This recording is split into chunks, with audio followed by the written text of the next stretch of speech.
Hello again.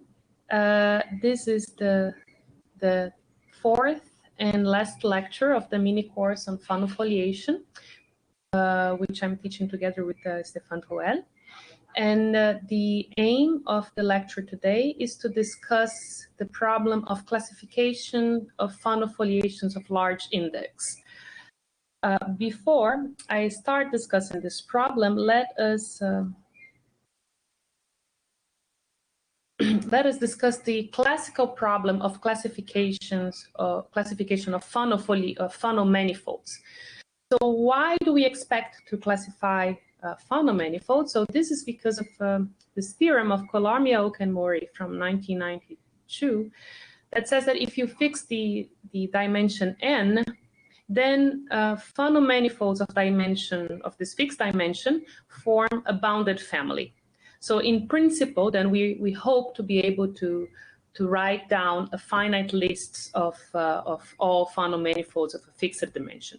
And this is done for dimension at most 3. So for dimension 1, this is just P1. This is a work of Riemann. In dimension 2, this was done more than 100 years ago by the Italian school. The Fano surfaces are called del PEZZO surfaces. And in dimension 3, we have a finite list, even though it's more than 100. And this was worked out by Skovsky in the Picard number 1 case, and Mori Mukai for higher Picard. Now, in higher dimension, even though theoretically one could be able to write down a finite list, there are way too many Fano manifolds of fixed of the say even dimension 4, and there is not a complete classification as of today. And so what people usually do is not only to fix a dimension, but also to fix some numerical invariant and then classify Fano manifolds with this fixed dimension and fixed invariance. And one of the invariants that is very much used, that it's very important, is something that we have already encountered for foliation, which is the index. So let me recall that the index of a Fano manifold is the maximal integer that divides the anticanonical class in the Picard group. So we want to write the anticanonical as the index times something ample, some ample divisor, in an optimal way. And now what has been worked out for classification is to classify Fano manifolds with large index. So the first result in this direction is this theorem of Kobayashi-OCHIAL that says that the index of a Fano manifold is always bounded by the dimension plus 1, and this bound is attained if and only if the Fano manifold is the projective space Pn. And moreover, the next possible value is attained if and only if X is isomorphic to a quadratic hypersurface. And now we can ask, what about the next possible value of the index? And the next two possible values, again, have been classified. So if the index is equal to the dimension minus 1, then those varieties, those Fano manifolds, were classified by Fujita, and we call them del PEZZO manifolds. If the index is a dimension minus 2, these are called Mukai manifolds, and they were classified by Mukai. Now, just the last few words before I go to Fano Foliations. So all these results that I have discussed are for smooth Fano varieties, for Fano manifolds. Now, if one allow for singularities in these Fano varieties, then boundedness is no longer true. However, there is this very important recent result by Birkar that says that if you bound in a suitable way the singularities of the Fano varieties, then again you still have boundedness of Fano varieties of this bounded type of singularity. So I do not want to get into details, but when the correct notion here is epsilon log canonical. So you bound this epsilon is by how much you bound the singularities away from being log canonical, and then then you still have boundedness. Although to get a classification seems to be a very hard problem, and you have already many examples of singular Fano varieties. Okay, so so now we move to Fano Foliations, and already the first result on which we build the classification of Fano manifolds is not known as far as I know. So I will put it as an open problem for a fixed rank and a fixed dimension of the ambient space R and N. Do Fano Foliations of rank R on projective manifolds of dimension N form a bounded family? So we do not know this, and maybe one has to also bound the singularities of the foliation. And so in any case,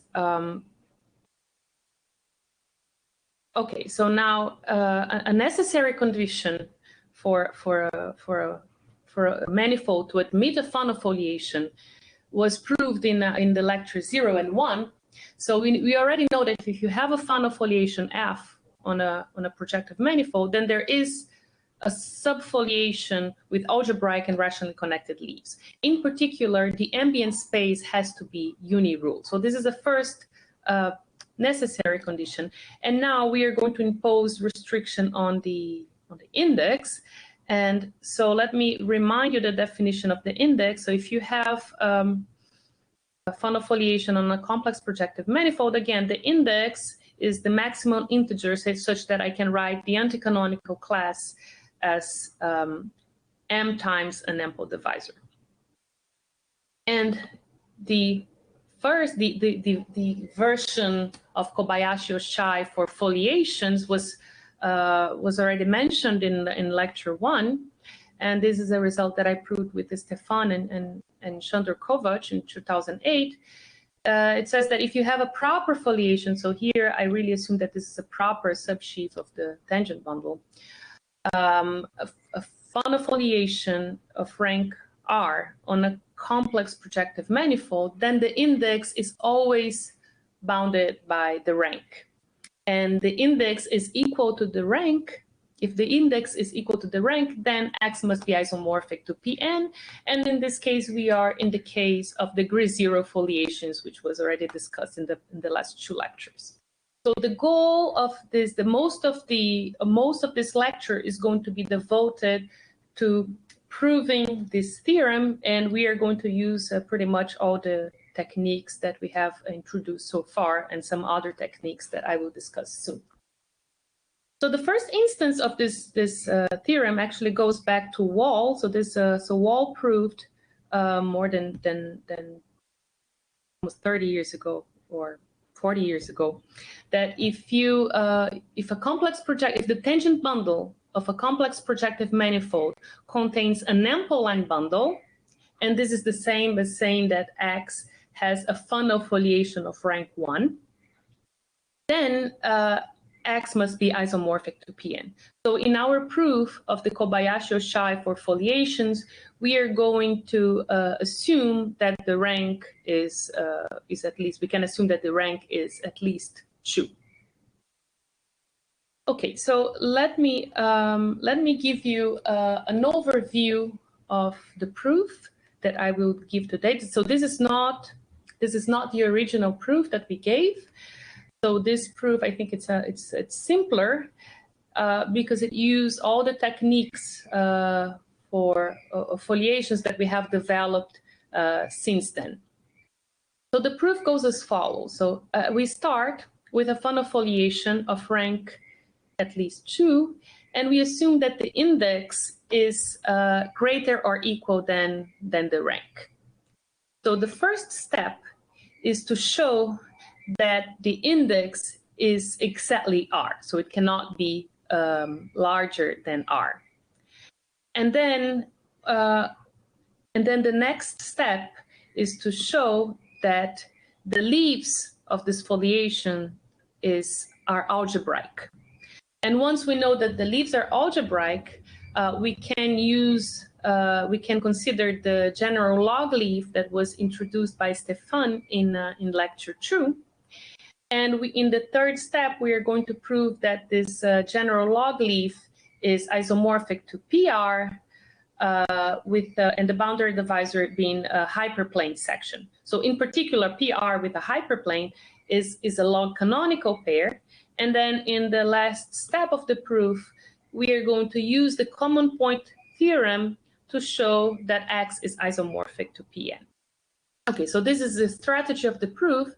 And before, and most of the tools that we are going to use have already been introduced. So we are going to use the common point theorem, the properties of the log leaf, the algebraicity criterion for foliations by component bound.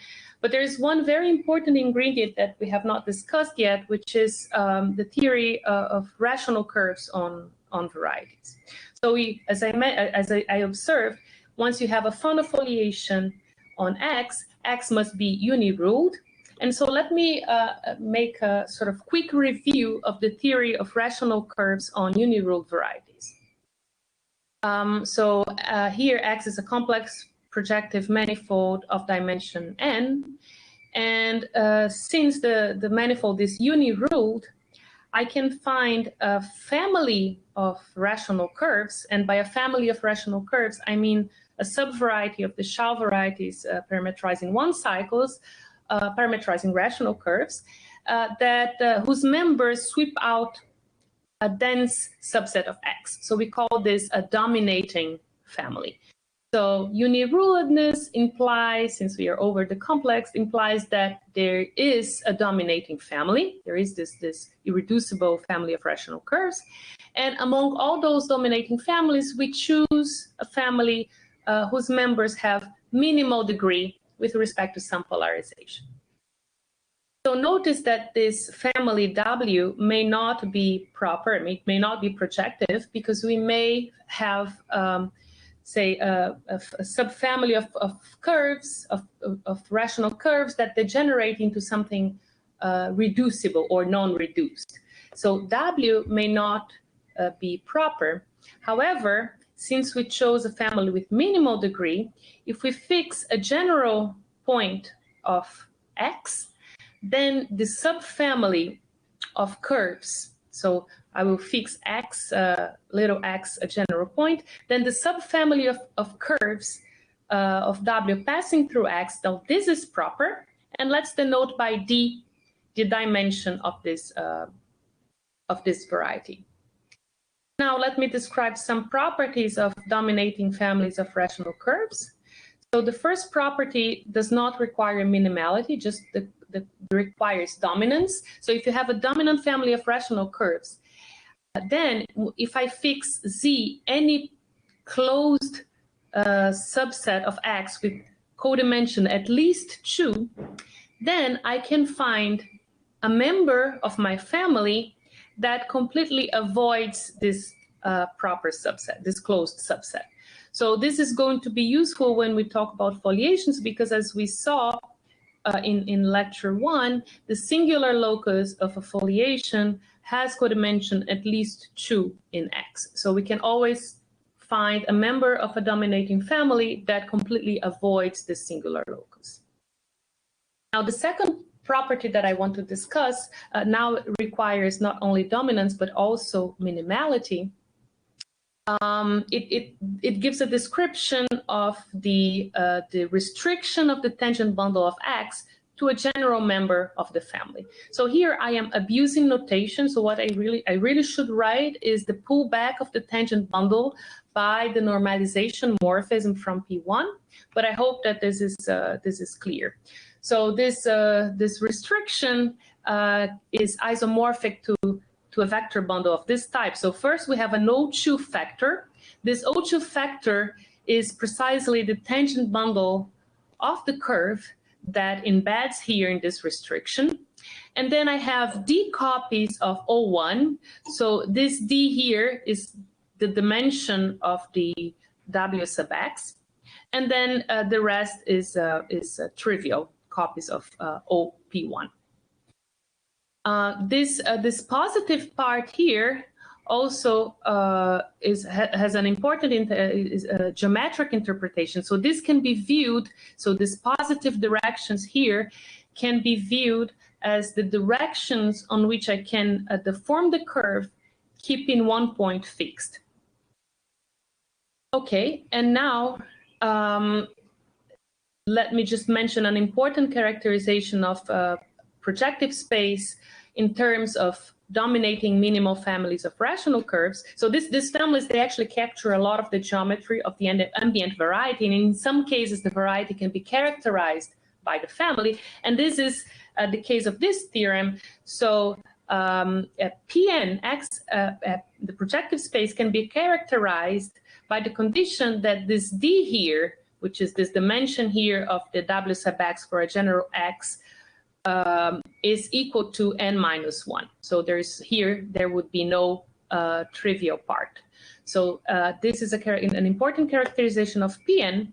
And let me just mention a modified version of it that it can be easily seen to be equivalent to this one using some deformation theory for rational curves. You can actually characterize Pn by looking at only one point of x, not a general point. So if you can find one point of x such that every curve, so that the curves that pass through x, they sweep out a dense subset of x. So that we say that the curves from W sub x naught dominate x, then x has to be isomorphic to the projective space. So we are going to use this characterization in the last step when we recover Pn. Okay, so another important feature of dominating family of rational curves is the existence of a rationally connected quotient. So let me quickly review this. So we start with a complex projective manifold, a dominating family of rational curves, and then we can define the following equivalence relation on X. We say that 2 points are equivalent if they can be connected by a chain of cycles from W. Here I take W bar. So first I take the closure of W in the Schall variety. So that means that I am allowing here not only the rational curves from my family, but also their degeneration. And so 2 points are equivalent if they can be connected by a chain of cycles in W or the generations of curves in W. And the important result here is that this equivalence relation sometimes it defines an algebraic map. So there is a dense open subset, which I call X naught, and a proper morphism from X naught to a normal variety whose fibers are equivalence classes for this equivalence relation. So this is what we call the rationally connected quotient. And it's often important to have some control on the relative dimension of this map, and this can be done using this splitting of the rational curve. So remember that I told you that this positive part of the splitting corresponds to the directions in which the curve can be moved with 1 point fixed.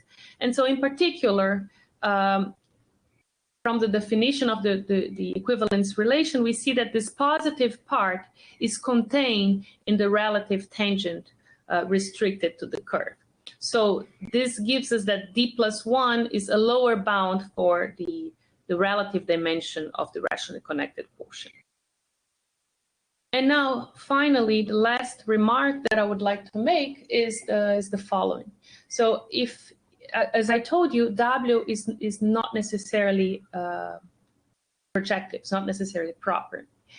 But if it is proper, and in this case, we say that the family is unsplit.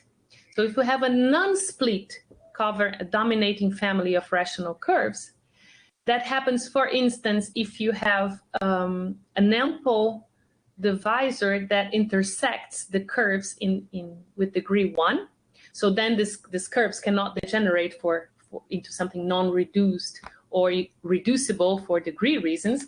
And so in this case, W is proper. We call the family unsplit, and the rationally connected quotient can be extended in codimension 1, which is something that it's, as we will see, is going to be extremely useful. And let me make this precise.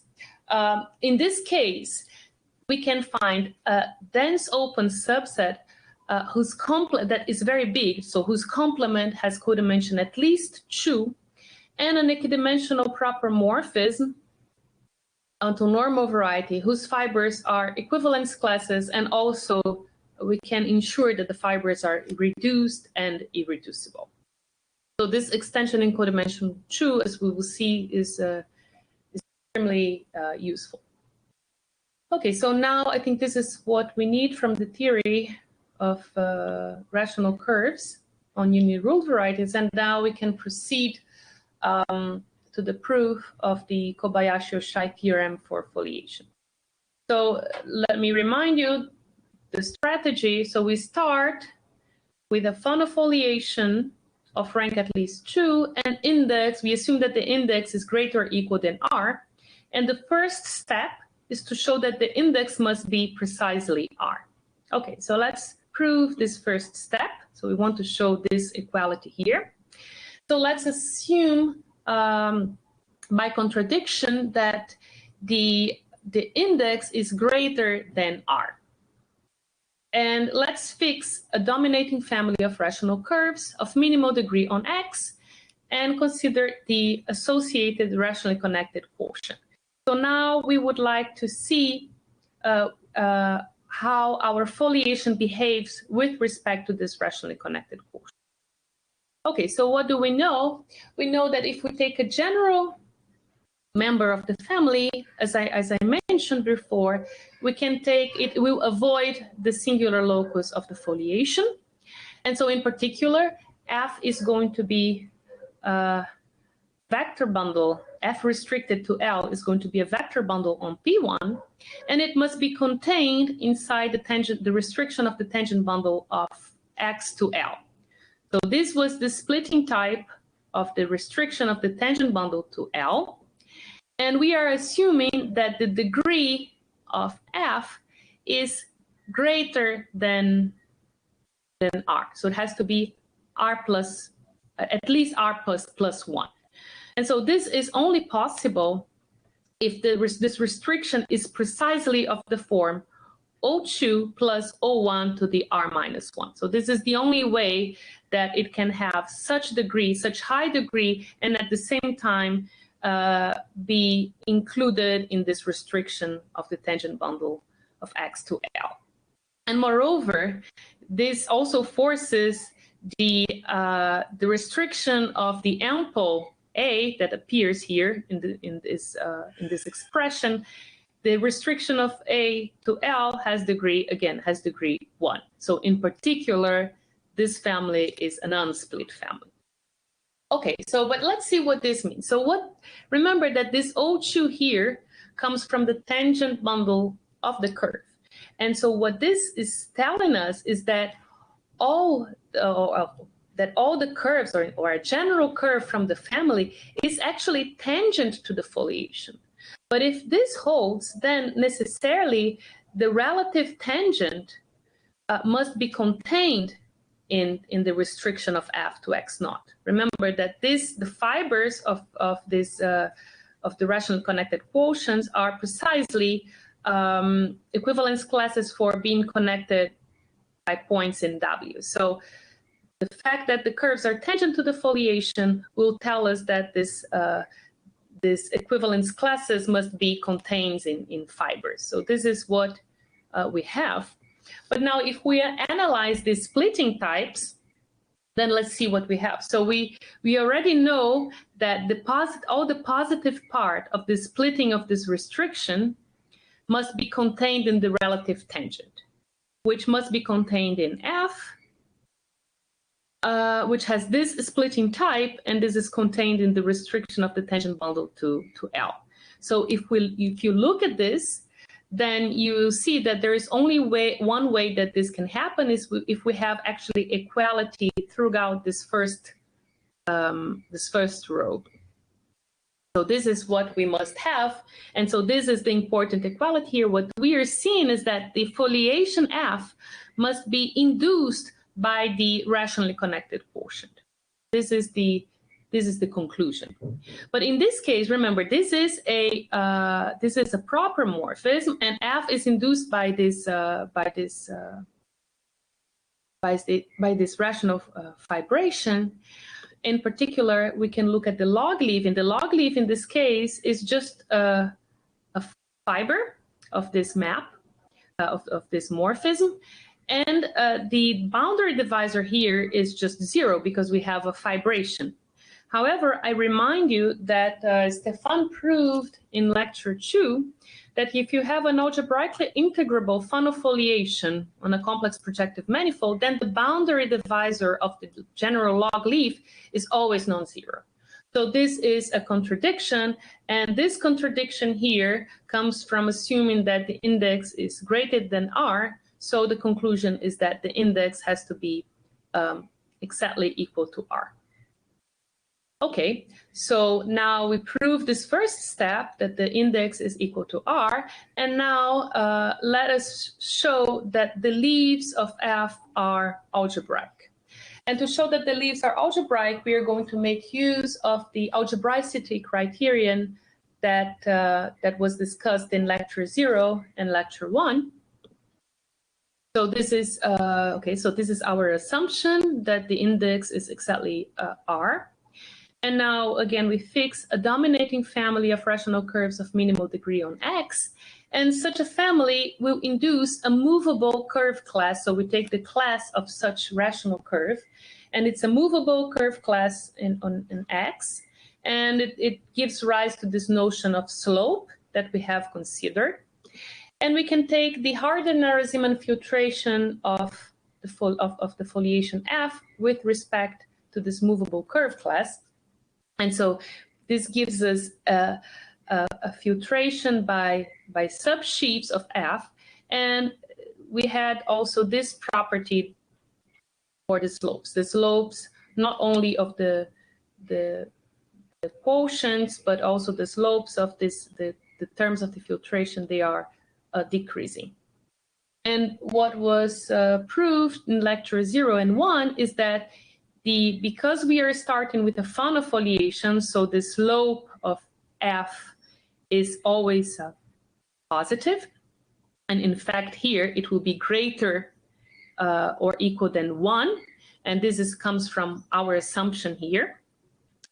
And the first term of the Harder-Narasimhan filtration is a foliation with algebraic and rationally connected leaves. Now, there are two cases to consider.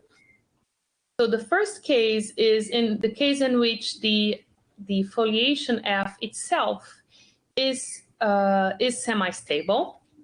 And in this case, so this is F is equal to F1. And so in this case, this theorem tells us directly that F has algebraic leaves. So we are done. And the other case is when it's not semi-stable. So F1 is a proper subfoliation of F. And moreover, the slope has to be greater than the slope of F.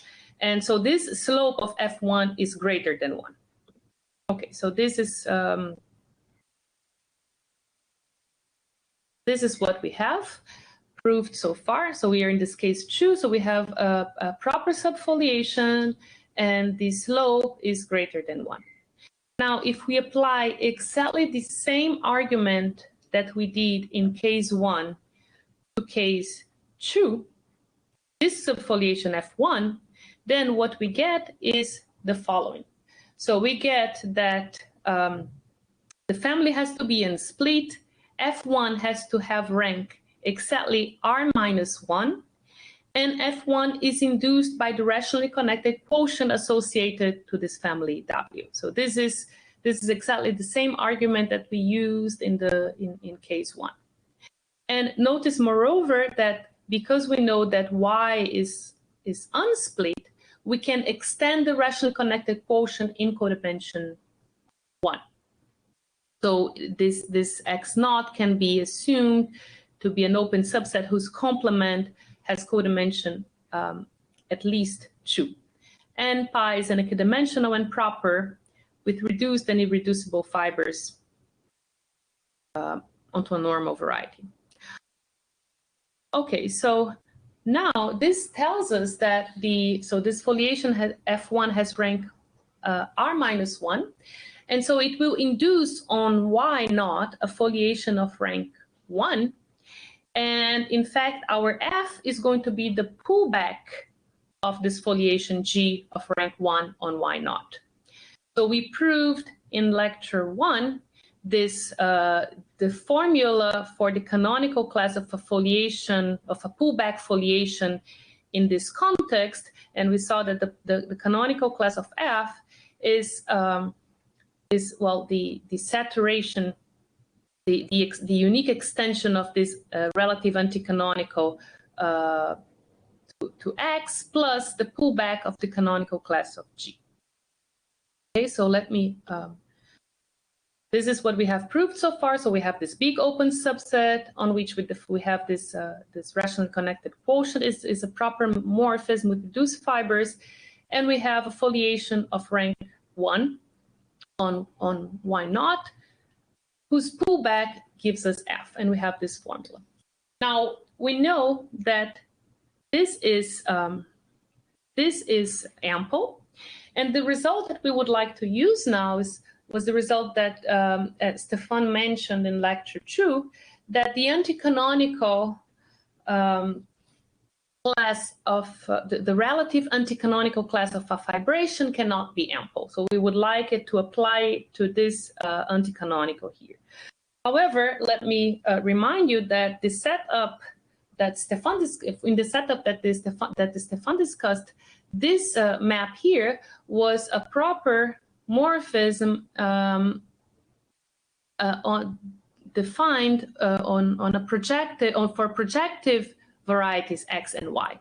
And this Y here, Y0, is not necessarily projective. We could try to compactify it, but then we do not get a morphism. We will not necessarily get a morphism from X. So what we will do instead is the following. Even though this Y0, this Y0 is not proper, we can use this condition here, the first condition, the fact that that X0 is a big open subset, to find a complete curve on Y. And then we are going to restrict to we are going to restrict this map to this complete curve, and then we are going to be in the setup in which we can apply the results discussed by Stefan. So let's do this. So we take on X, we take a general complete intersection curve. So in particular, it will be contained in X0, this codimension condition. And we look at the image of this general complete intersection curve in Y0. So it may not be smooth, but we may assume for simplicity that it is smooth. To give a complete proof, we would have to make a base change, but this is not important. So we assume it is smooth, and we let XC be the inverse image of C, and now the restriction of the rationally connected quotient here gives us an equidimensional and proper morphism with reduced fibers now onto a projective curve. And now we can apply this result discussed by Stefan. So we know that the anticanonical of F is ample. And we know, as Stefan explained to us in lecture 2, the relative anticanonical of this fibration cannot be ample. And therefore, we have some information now on this part here. So this is the canonical of the foliation G, possibly after extending it to a compactification of Y, restricted to C. So this is a line bundle. So this is a divisor on a curve, on a smooth curve. So it is either ample or anti-ample or has degree 0. And And so, because this is not ample and this is ample, the conclusion that we get is that the anticanonical of G intersects C positively. And then again, we this curve here can be taken as part of a moving family of curves. So this gives a movable class on Y. And this will imply, this positivity will imply that the leaves of G are algebraic. Okay, so this, if the leaves of G are algebraic, now the leaves of F are just the inverse image of the leaves of G by this algebraic map. So we prove also that the leaves of F are algebraic. So this is the step 2 that we have accomplished. So we know now that the index of F is exactly R, and we know that the leaves of F are algebraic. And now we are going to look at the log leaf, general log leaf of this algebraically integrable foliation, and we will show that it is isomorphic to projective space with a hyperplane. And in particular, it will be log canonical. And now the tool that we use here, so this is our assumption. So now leaves are algebraic. We know that the general log leaf has a non-zero boundary, and now we want to find out what the general log leaf is. So the tool we have not discussed, this is a tool that I have not discussed. So the main tool that we use here is adjunction theory. So let me just give you a brief overview of adjunction theory. So the idea is that we want to the goal of the adjunction theory is to describe a polarized variety, say a normal projective variety together with a ample divisor, by studying the numerical properties of the adjunction divisors. The adjunction divisors are divisors of this type. We start with the canonical class of Y, and then we add positive multiples of the polarization. And the idea of the adjunction theory, so of course, if we add enough, if M is large enough, again, this is going to become ample. And so there is a threshold where it becomes ample. And the larger this threshold is, the more special the variety is somehow. So let me just give you a baby example. So this is probably one of the first results of adjunction theory. So this is due to Fujita. So if you take this M here, for instance, to be the dimension of Y. So if you take ky plus the dimension of Y times L, and if this adjunction divisor is still not pseudo-effective, then necessarily our pair YL is isomorphic to Pn together with a hyperplane. And this is sort of the first, sort of one of the first results in adjunction theory. And there are other results. For instance, if you start decreasing the coefficient that you put here, then you are going to get more options here. But this is still something that will be used in other contexts. So for us, this is going to be enough for us to go to step 3. And now this is very easy. So in our case, we are going to take YL to be a leaf, or actually the normalization of the closure of the leaf. And AF is just here, the restriction of F to the leaf, or the pullback to its normalization. So now we are going to apply this example exactly to this polarized variety.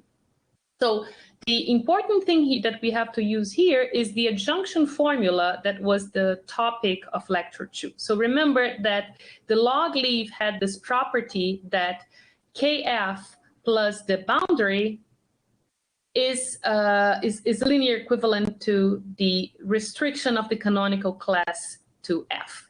And in this case, this is precisely minus R. Here we are assuming this condition here. So this is minus R times the polarization. And then if we rearrange this, what we see is that the canonical class of F plus R times the ample is linear equivalent to minus delta. And remember, we know that the delta is non-zero, so this is in particular, this is not pseudo-effective.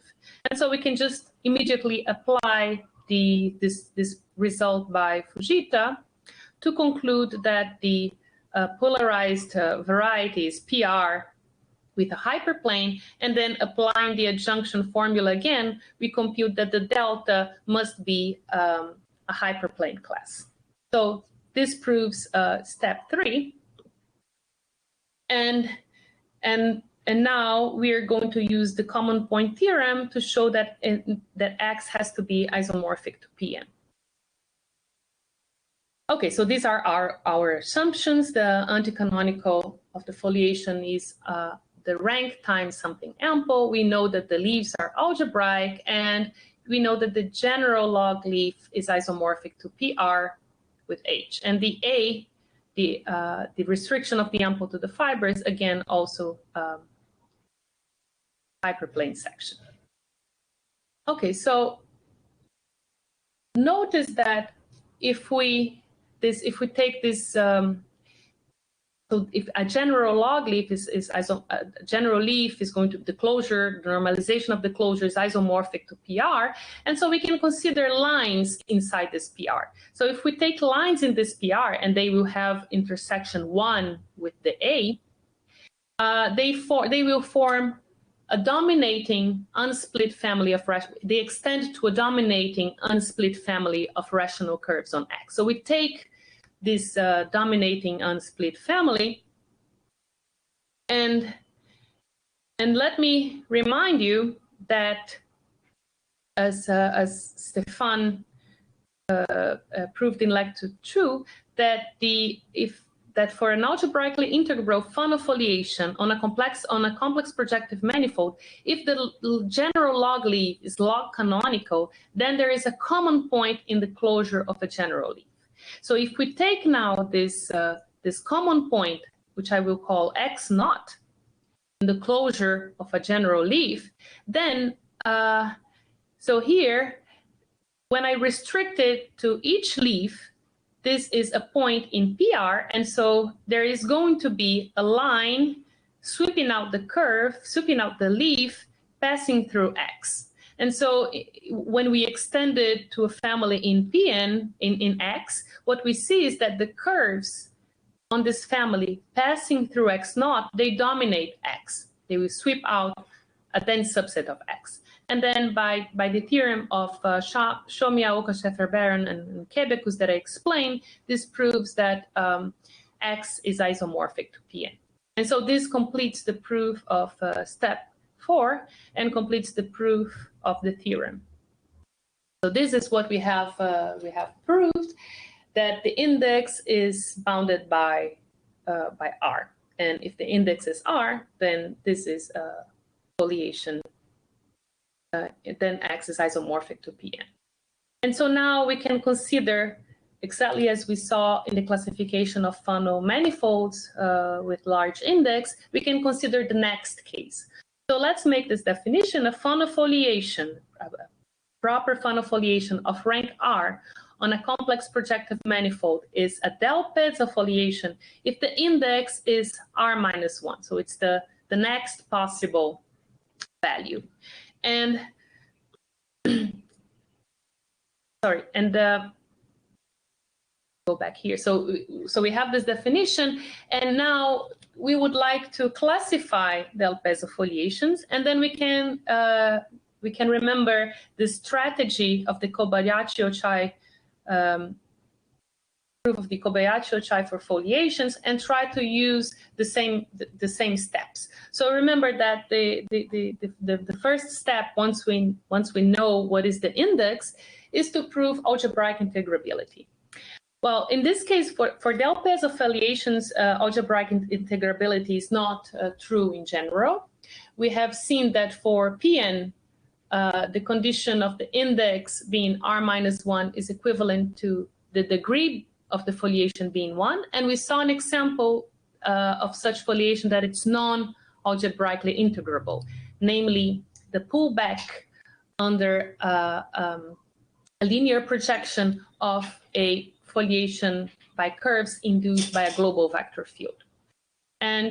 But it turns out that this is the only example of non-algebraically integrable foliation. So this is a theorem that I proved with Stefan in 2013. So if F the del Pezzo foliation on a complex projective manifold, then either we are in this special case in Pn, or else F is algebraically integrable. And the strategy of the proof is exactly the same as the strategy of the proof of step 2. Well, the only thing is that here now we have a little bit less positivity, and then we have to work harder to get algebraic integrability. But the ideas are the same. Okay, so we can prove this, and now we would like the next step in the proof of the Kobayashi-Ochial theorem is that once we know that the leaves are algebraically integrable, we would like to classify the possible log leaves. And so this is in order to classify del Pezzo foliations. So this is the problem now, to classify del Pezzo foliations. And then the first step would be the classification of the leaves. So I do not want to get into details, but there is such a classification.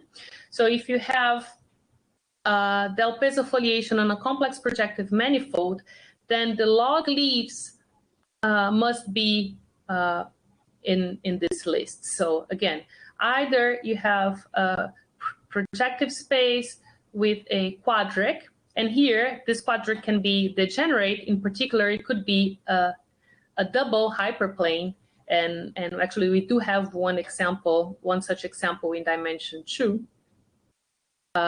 In rank 2, and so in particular may not be log canonical, or a quadric with a hyperplane section, or P2 with a line. And then there's this possibility of having a projective space bundle over P1. The rank here of this E is at most, the dimension here of the leaf has to be at most 3. So this rank here is at most 3. And here, in this case, we actually give a complete classification of the possible vector bundles on P1 and the description of the boundary. Or a cone over a rational normal curve of degree D, and the boundary 2 rulings. Well, possibly this could be possibly reduced, non-reduced. Or a cone over one certain type of leaf of type 2. So I don't want to give too much details, but I just want you to know that we have a classification of all possible leaves. And then if you now want to classify Fano foliations, you could try to use the same approach, the common point theorem, and using the theory of rational curves. Well, there is this one point that, as I mentioned, sorry, let me just go back and let me just mention that there are examples here. In some of these cases, the log leaf may not be log canonical. And so you cannot apply the common point theorem. And actually, we know that this does exist. And so, in order to classify del Pezzo foliations, we often impose conditions then on the singularity. And this is coherent with the conditions that we have to put on the singularities of Fano varieties if we want to classify them. So let me put the sort of the best classification so far on del Pezzo foliations on projective manifolds for a sort of general rank. So here we assume that have to assume that the rank is at least 3. And we assume that the general log leaf is log canonical. And then, more or less using the same strategy of the theorem, we can prove that either X is isomorphic to a quadric hypersurface and F is induced by a linear projection from the ambient projective space, or R is exactly 3 and X must be a projective space bundle over a projective space. And here, moreover, we have a classification of the possible vector bundles E, and we have a description, a classification of the possible foliations F in this case. But this is for rank greater or equal than 3. And then let me put here, so let me just mention that I first proved this with Stefan under some additional assumptions on the singularities. Namely, we had to assume that the general log leaf, that the foliation, that the F was locally free along a general log leaf. And then later, João Paulo Figueiredo was able to remove this extra assumption, and so this is the final format of the classification.